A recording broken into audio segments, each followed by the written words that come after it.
वो दिन भी याद आता है कई बार, वो भी 18 साल का था जब, तो वो कुछ कर नहीं पा रहा था।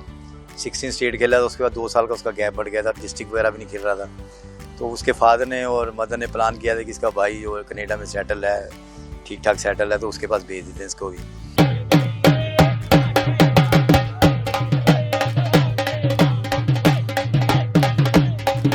उसके फादर आए, मुझे कहते सर ये कुछ कर तो रहा ही नहीं, इसको कनाडा भेज देते हैं।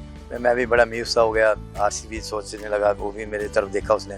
फिर वो शाम को जब नेट ख़त्म हुआ तो हम मेरे से बात की अर्श ने कि पापा तो मेरे को बाहर भेज रहे हैं। फिर मैंने उसको कहा कि एक बार पापा से बात कर ले कि 1 साल और ले लें उनसे, अगर 1 साल में कुछ हम बन पाएंगे तो ठीक है, नहीं तो अगले साल तो कनाडा चले जाइए।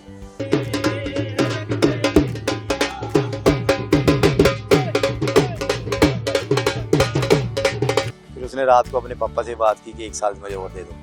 फिर 1 साल में जैसे ही वो अगले साल अंडर 19 वर्ल्ड कप खेल गया, फिर उसी साल आईपीएल आ गया, उसके बाद आईपीएल के बाद इंडिया में आ गया। तो वो एक वो टर्निंग पॉइंट था, अगर वो कनाडा में शायद बैठ जाता तो शायद आज वो पार्ट ना होता एक वर्ल्ड कप का, और शायद वर्ल्ड कप भी ना जीत पाते।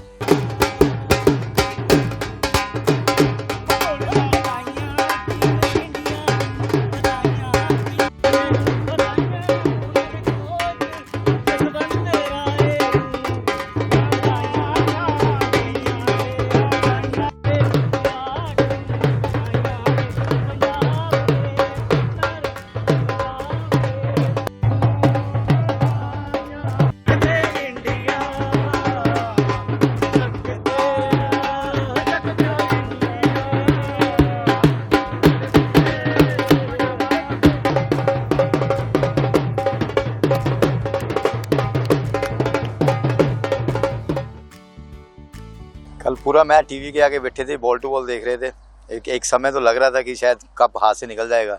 30 बॉल में 30 रन रह गए थे। फिर उसके बाद 18वें ओवर जो बुमराह ने डाला, फिर 13 रन थोड़ा और ऊपर गया। फिर 19वें ओवर अर्शदीप ने डाला। उस वक्त मैं बहुत टेंस में था, क्योंकि वो ऐसा ओवर था अगर उसमें मार पड़ जाती तो सारी उम्र लोगों ने यही रखना थी कि अर्शदीप ने मार के। तो मैं बीइंग कोच, बीइंग क्रिकेटर, मैं बहुत टेंस में था, लेकिन उसने मेरी लाज रखी एक तरह से। जो उसको सिखाया गया था या जैसा वो बॉल डालता है, उसने अपना काम रहा, कूल रहा और एक अच्छा ओवर डाला और 16 रन दिए हार्दिक को डिफेंड करने के लिए। तो मैं बहुत खुश हूँ उसकी परफॉर्मेंस से। हाँ, वो दिन भी याद आता है कई बार, वो भी 18 साल का था जब, तो वो कुछ कर नहीं पा रहा था। 16 स्टेट खेला था, उसके बाद 2 साल का उसका गैप बढ़ गया था, डिस्ट्रिक्ट वगैरह भी नहीं खेल रहा था। तो उसके फादर ने और मदर ने प्लान किया था कि इसका भाई जो कनाडा में सेटल है, ठीक ठाक सेटल है, तो उसके पास भेज देते हैं इसको भी। उसके फादर आए, मुझे कहते सर ये कुछ कर तो रहा ही नहीं, तो इसको कनाडा भेज देते हैं। मैं भी बड़ा म्यूज़ सा हो गया, आरसीबी सोचने लगा, वो भी मेरी तरफ देखा उसने।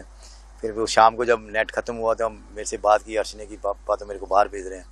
फिर मैंने उसको कहा कि एक बार पापा से बात कर ले कि 1 साल और ले लें उनसे, अगर 1 साल में कुछ हम बन पाएंगे तो ठीक है, नहीं तो अगले साल तो कनाडा चले जाइए। फिर उसने रात को अपने पापा से बात की कि 1 साल मुझे और दे दो। फिर 1 साल में जैसे ही वो अगले साल अंडर 19 वर्ल्ड कप खेल गया, फिर उसी साल आईपीएल आ गया, उसके बाद आईपीएल के बाद इंडिया में आ गया। तो वो एक वो टर्निंग पॉइंट था, अगर वो कनाडा में शायद बैठ जाता तो शायद आज वो पार्ट ना होता एक वर्ल्ड कप का, और शायद वर्ल्ड कप भी ना जीत पाते। क्योंकि अर्शदीप के आने से ये है कि बुमराह जैसे अकेला बॉलर था, पहले हम बॉलिंग में डिपार्टमेंट में बहुत पीछे थे जितने भी वर्ल्ड कप खेलते थे। तो अर्शदीप के आने से एक वेरिएशन मिली है, एक लेफ्ट आर्म फास्ट बॉलर मिला बहुत सालों बाद हिंदुस्तान को। तो उसके वेरिएशन से एक जो टीम की बॉलिंग स्ट्रेंथ में थोड़ा उसको और जान डाली उसने आके, और बॉल भी अच्छा किया उसने। आप अभी भी कोचिंग दे रहे हो, तो सुबह यहाँ का माहौल कैसा था? सुबह जैसे मैं 8 बजे आया तो बच्चे आए हुए थे, पहले लड्डू लेके आए हुए थे, पेरेंट्स आए हुए थे। तो सुबह से अभी भंगड़े ही डाल रहे हैं।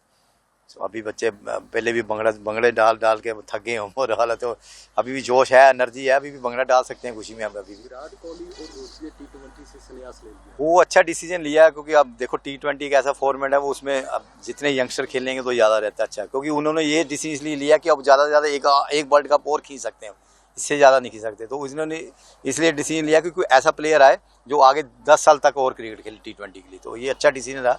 और बाकी विराट और ये रोहित शर्मा जो आने वाली जनरेशन है उनके लिए एक रोल मॉडल बन गए हैं ये दोनों।